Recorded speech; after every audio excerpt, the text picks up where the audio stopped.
Wang Qishan'ın avlod tizginligandek yana birisini Deng Xiaoping'ning avlod tizgin shunday bir ish. Lekin o'shalarni o'zgartishadi. Marhamat Jungo'liq efendi. Endi biz vatandoshlar bugun bu shuni so'zildik.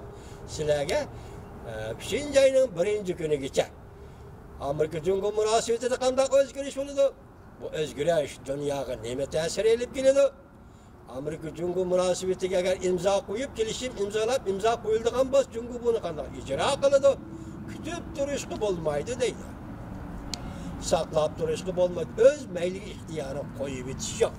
Men dedim, Rais Xi Jinping bugun kalpozimizning qaraganda baqmi? Öyle atakçı elişimiz degan gaplar tugudamdi. Yo'q, o gaplarga o'rin yo'q. Siz Rossiyada, Yevropada Gorbachev qaysi yo'lni tanlagan bo'lsa, shu yo'lda mangsiz. Uyg'urlarni nazarbanddan qo'yib biring, Rais Xi Jinping. Uyg'urning bir tamsili va bu ayning 15 oydan 15'e qaranglar. Uyg'urlarning bir tamsili va bu davlat senda turmas. Bu mehnat menda.